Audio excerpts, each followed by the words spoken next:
I think the most important thing to start a podcast with is the ultimate question. Okay. Do you believe in aliens?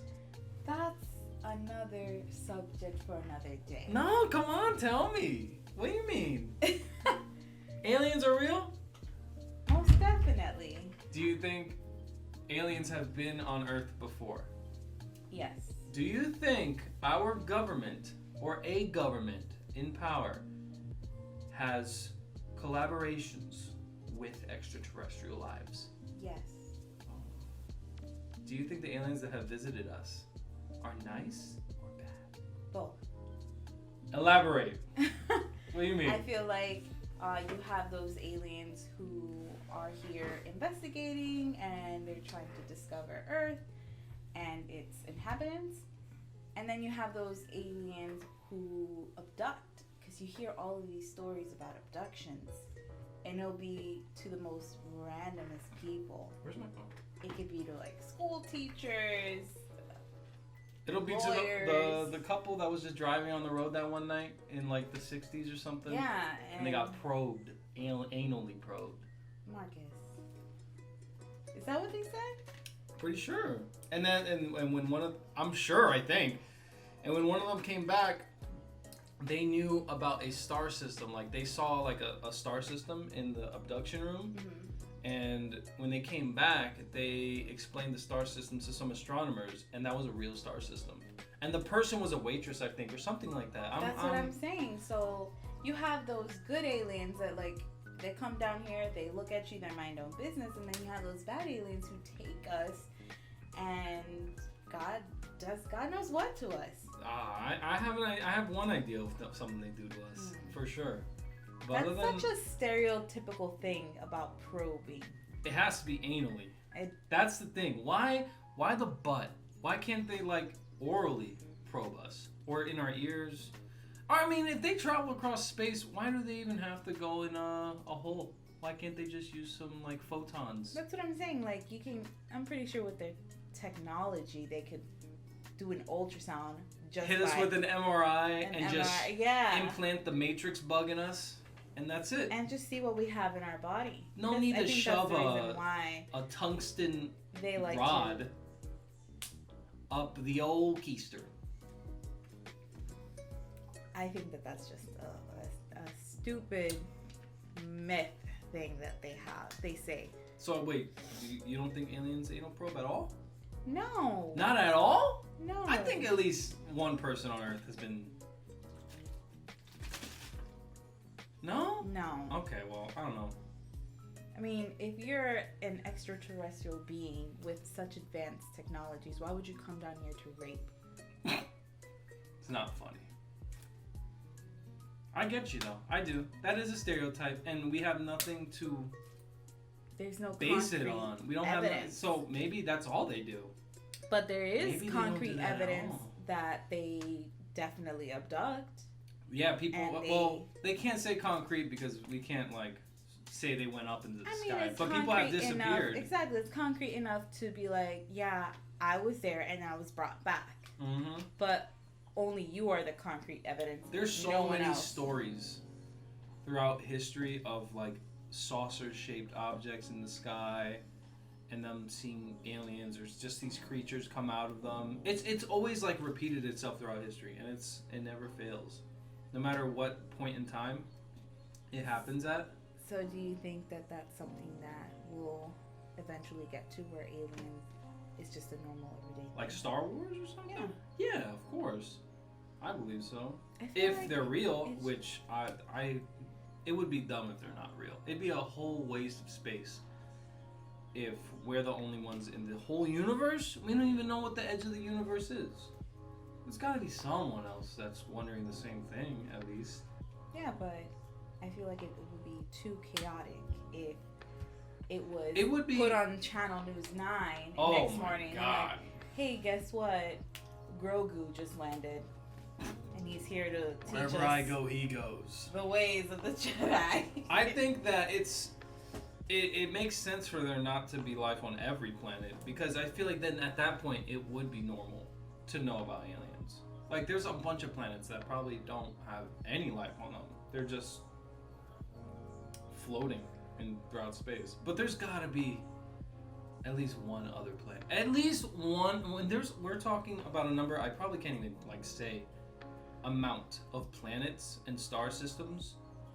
There's just gotta be just one other planet where they're making a podcast and doing the same thing, wondering the same stuff. I don't know. It's very interesting though to think about that stuff. You ever have dreams about them? No. I only had one dream, and I remember it very vividly. Oh, did you tell? Why? I don't want to tell it. All right, fine, whatever then. Jeez. These anal probes, I'm telling you. Marcus. Listen. So, about 2 nights ago. Was it 2 nights ago? It was last night. Last night? Oh, well, it was Friday night. It's Sunday. This happened 2 days Sunday. ago from when we recorded this. I had made a lot of bad decisions as a kid, including not brushing my teeth. I'll be honest with you. Eating candy as a kid is just normal. You made a lot of bad decisions as an adult. That's where this all came in. Mm-hmm. We'll see about that one. But I made a lot of bad choices in my past, right? And a lot of it is involving my teeth. So I'm paying for it dearly. And I have already had 2 teeth pulled out, and I'm currently going through another toothache because I'm an idiot. And yeah, so we didn't have any medicine 2 nights ago, right? We didn't have no medicine, nothing to help me go to sleep. Well, before you even get into that, I feel like you should talk about the subject of toothaches. Toothaches? Well, I'm pretty sure everybody's familiar with some type of tooth pain. If you haven't had a toothache before, you will have a toothache one day in your life. Even if it's just a minor one. There'll be something that's going to happen. You're going to open up a bag of corn nuts, and you're going to bite into it, and it's going to chip a tooth. And there you go. Boom. Mini toothache. Okay? You might go through your whole life with no cavities, but you're going to feel some tooth pain once in your life. It's inevitable. With the stuff that we eat, you ever ate rock candy? I ate so much rock candy as a kid. Oh my God. The point is toothaches are a super serious thing to go through. And if you don't have anything to help aid you through the feelings, through the course of your toothache, you're possibly gonna lose your mind. Possibly gonna lose your mind and go ravenous. So I've heard stories of people pulling out their own teeth. Yeah, I know a bunch of people who are willing to. About people who just wanted to take a knife and just stab their mouth. No, with how intense the toothache got. And so you always hear about that toothache story, and then finally they went to the dentist and they got it pulled out. It's like giving birth. It is, yeah. And it's not like giving birth, by the way. Nothing like giving birth. But it is understandable. So 2 nights ago, this man right here decides to. So let me give them the how details. Do you even say that? Just go rapid. All right. I said, yeah. If you guys ever seen I Am Legend, we just watched it last night, and I saw so many comparisons in myself from when I was going through this toothache. What? I'm gonna go check on it. Go ahead. Okay. I was going through a lot of tooth pains one night, 2 nights ago, and we didn't have no medicine for it. So what ended up happening was I was just trying to simply go to sleep. Actually, she was out. She's pregnant. She's out. She's sleeping. She's snoring. Great time for her. I'm laying in bed, and I just start feeling the lightning bolts go across my entire body, starting right here. And I'm just trying to get into a comfortable position to sleep, and I can't. So I get up, butt naked, go to the kitchen, and I'm opening the cabinets. Still, I'm civilized at this point. I'm civilized. I open up the cabinets looking for something because, I've gotten 2 teeth pulled out, so I have a bit of experience of what to look for when it comes to toothaches. Unfortunately. So I'm looking for, first off, ibuprofen. Nothing? No ibuprofen? Fine. No Aleve? Fine. Advil? We had Excedrin. We had Excedrin. Excedrin doesn't really do the trick with toothaches. It's more for migraines. It's more for migraines. So I started looking through the actual spices and stuff like that. And I had no idea what I was really looking for at this point. I started to get a bit feral at this point. I started to act like I had rabies or something. Pain was increasing. It was getting higher and higher. I started pacing back and forth throughout my kitchen, once again butt naked. And I got on my phone and looked up like home remedies for toothaches to see what I could possibly do to help me please get by just the night. And they were saying the most randomest stuff like, oh, use clove oil. I don't even know what a clove is. So I found out that you can also use mashed up garlic. Or you take a whole garlic. Or you could take a whole garlic. That's something that her family knows about. I didn't know about this. Yeah. We have a jar of minced garlic. So I took a glass container, grabbed the minced garlic out the fridge, put that there, and it said mix it with a teaspoon of salt. Grab some salt, threw it into the thing, gathered the garlic, and I don't know, at this point, I really am not thinking clear. What would you mash ingredients with, right? Some type of, solid hammer-like object. I grabbed the knife and I'm like, thinking I'm crushing it against the side of the glass container. And at this point, our son Roman wakes up. So Ashley wakes up from her sleep, and she crosses the hallway to go take care of him. She comes back and sees me butt naked in the middle of the night. The way I saw you was something else. She saw me as if movie scene. She saw me as if I was one of the Dark Seekers from I Am Legend, just pacing back and forth, just like looking for someone to eat. You're in the kitchen. Hold on. Our son. That's our son, letting you know he's a part of the show too. Yeah.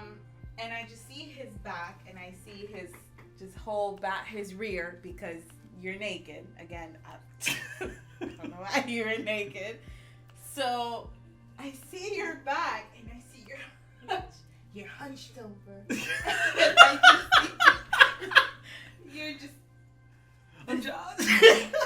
I'm just hunched over. And the smell of garlic. I'm just like, the smell of garlic hits me, and Roman's crying. I'm barely awake. I'm like, are you okay? Do you hear Roman crying? I get no response. Full disclosure here. I heard my son crying. I heard him.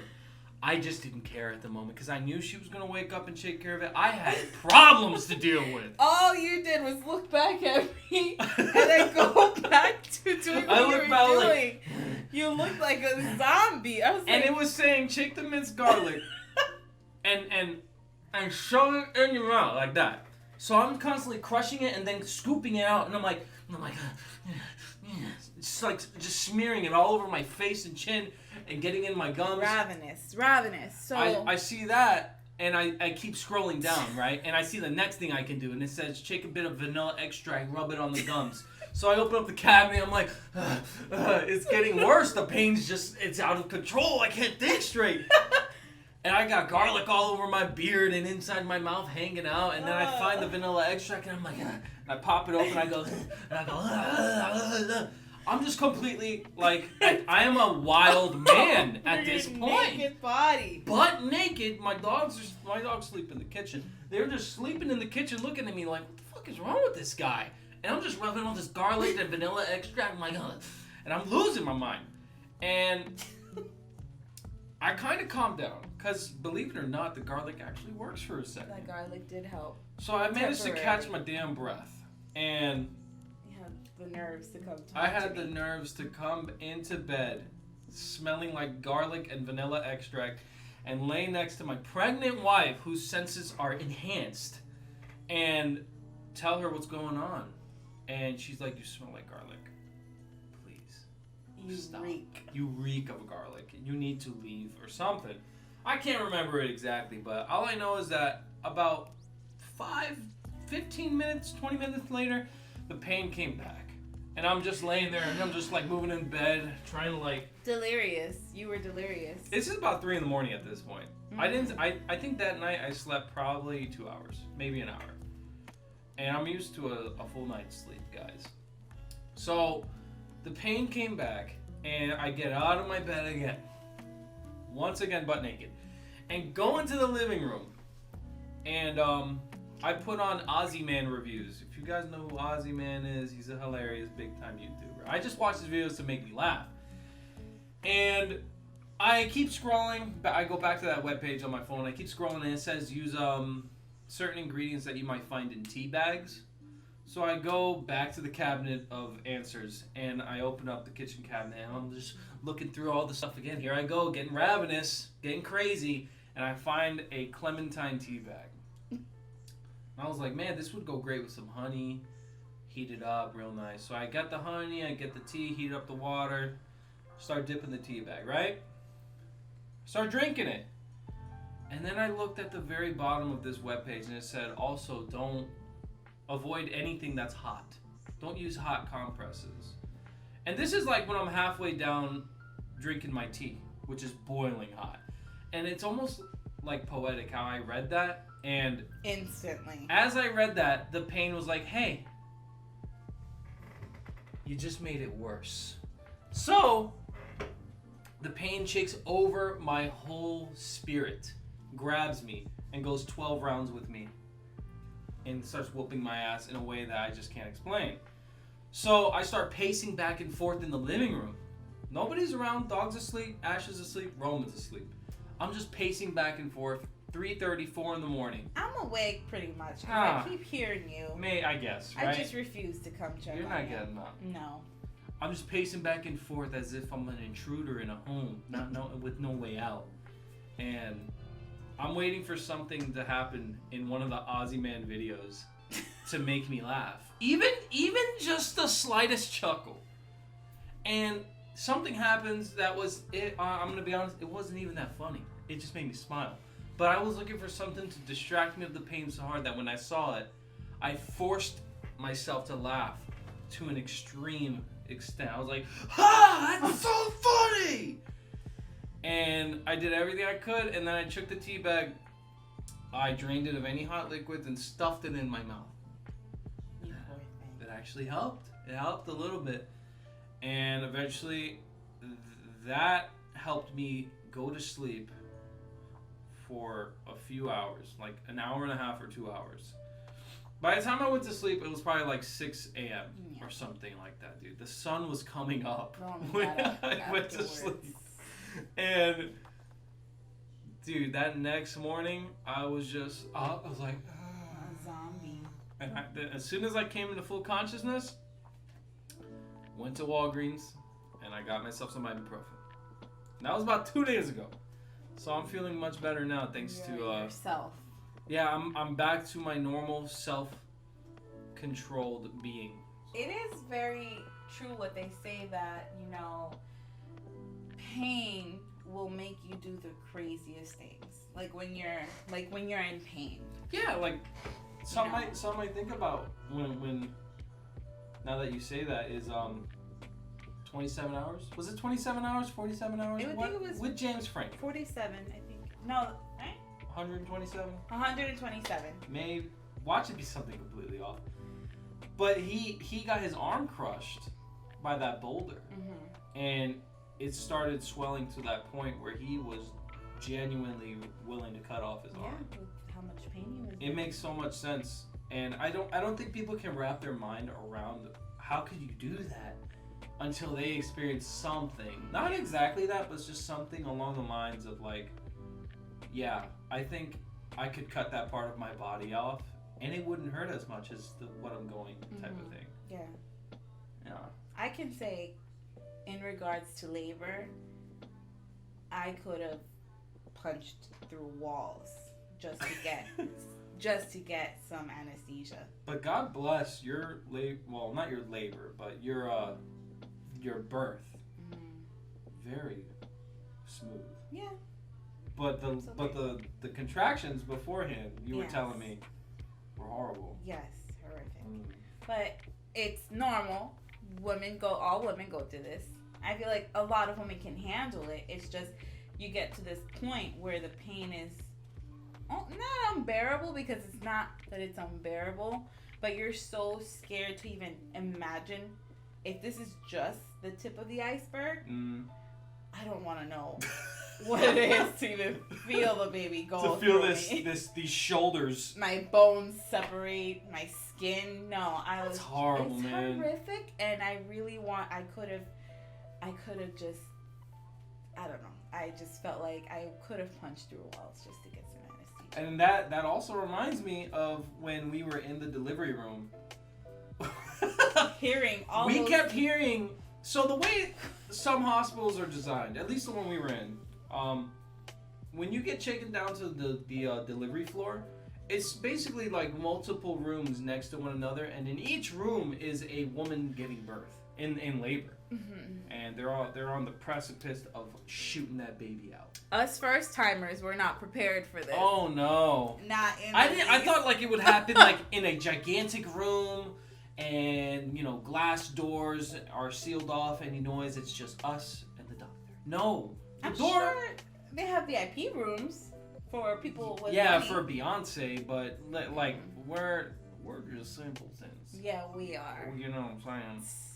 But they did it, and we're in the delivery room. She gets her epidural, and while all this is happening for us, the door is open, and we just hear these women sounding like Michael Myers just came into the visiting room, just stabbing them and murdering them. Just like the movies. Oh my God. A lot of them were just, it was, at one point, I really had to think to myself, I'm like, am I in the right place? Because all we kept hearing was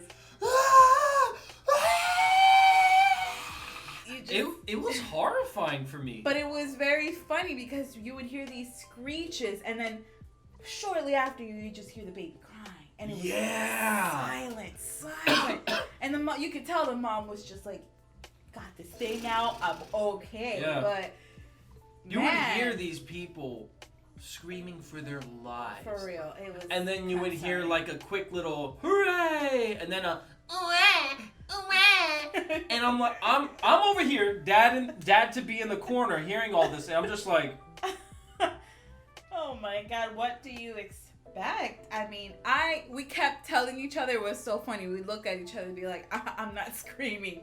She swore upon herself she's not gonna scream. I'm gonna grunt. I'm going to moan, but I refuse to scream because she didn't scream. I feel like they were just being, pardon me, I feel like they were being over dramatic. And here's the thing, we found out afterwards that one of the women that we were hearing, right next to us, our neighbor, she got her epidural too late.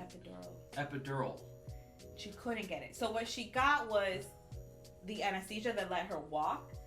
But when she wanted Which is what you initially wanted. What is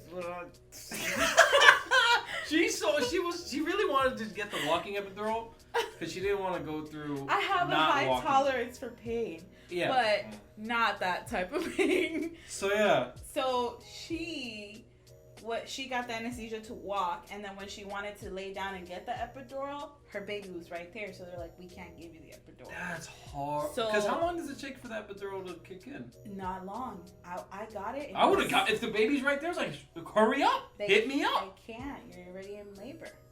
Oh. So when I got it, I was in time, and bless the Lord, because dude, when my water broke, when our son came out, I felt my hips just crack, and I was like, no, I need the epidural. I'm not gonna walk around numb my body. Our son came out even for the doctor that was in charge of taking care of us, he said he never seen a delivery so smooth in his life. But I was in labor for 4 days, so yeah, it was good stuff. No, it's not good stuff. There were times in the delivery room where the doctors would come in and they would straight up like, at like just as loud as I'm talking, they would talk to her, and I'm just sleeping out. I'm out like a light. I have no idea what you. I don't know. Well, I kept going back and forth between the hospital and the house. That's true, but I was very frustrated with you because I was in pain and I'm seeing you so comfortable in a chair, knocked out. That was a comfy ass chair. And I'm laying down trying to figure out what position can I get in without being uncomfortable. And you're over here drooling on a chair. All of this was happening in 2020. We're having our first kid in 2020, and this is like dead center in the middle of the pandemic. And it's not a quarantine baby because a lot of people keep, a quarantine baby. I'm like, no, it's not. No, we got pregnant in October of 2019. Oh, you're saying like you got pregnant during quarantine? Yeah. No. It happened. It happened before the pandemic started. Yeah. Way before. It happened in 2019. So we got pregnant in 2019, and then Roman was due July 2020.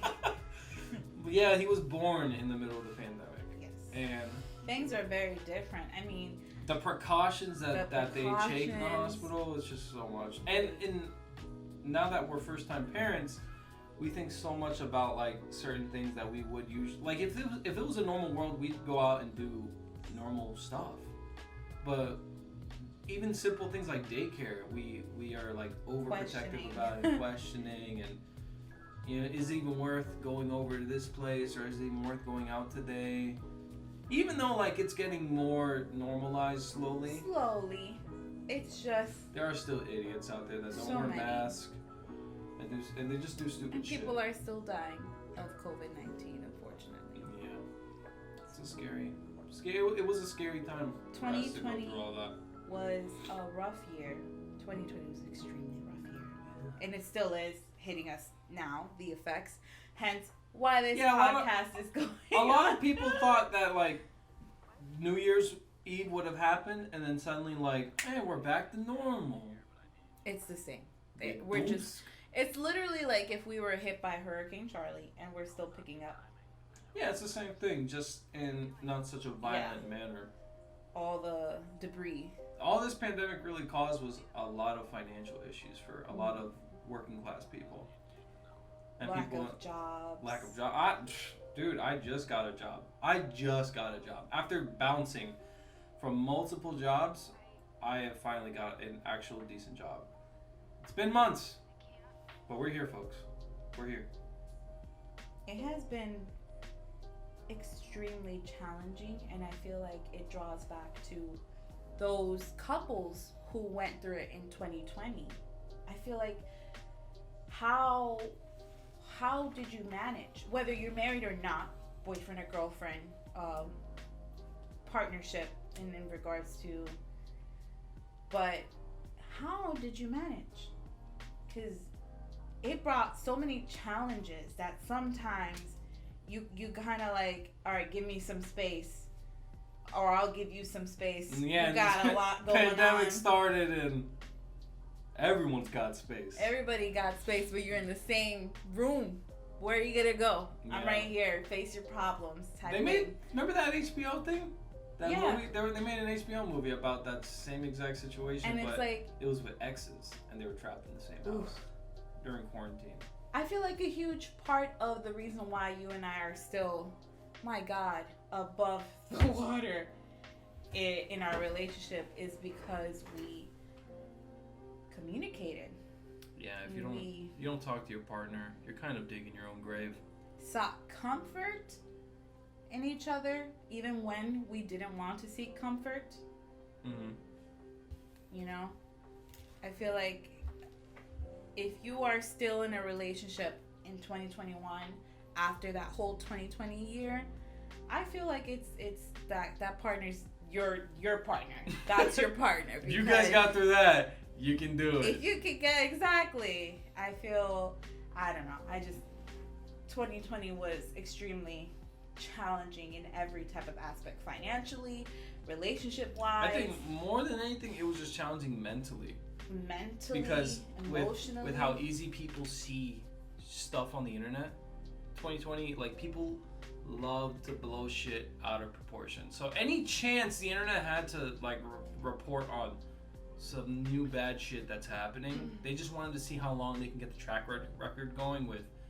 Last year was Australian wildfires, World War III, coronavirus pandemic, the riots and all these different things that were happening, and George Floyd with Black Lives Matter, and there was just so much. That's not a bad thing, but there was just so many things that they were trying to create in a negative light that were happening in the world that they just wanted to shove it down your throat in the internet. And it's so easy to get consumed by that stuff and to feel like, even though you might not have any part in it, like, it's still your planet, it's still your world and your life. So you feel like a weight on your shoulders when you see all this stuff happening in the world. So annoying. But and you're just trying your hardest. Yeah, and like meanwhile, everyone's going through the pandemic. See the light at the end of the tunnel. That I think that was the hardest part, just trying to stay positive. Some people negativity. Some people want to watch the world burn. Some people want to see the chaos get Some people really crazier. Do. Especially the news. Every time, as a pregnant woman, before I had Roman, I turned on that news. It was, another 3,000 people die of the coronavirus. So when we were working at that job together, it became a bit of a habit for me to, every day when I clock in, first thing I do before I even know what I'm doing for the day, hop on the computer and I see what's the daily death toll.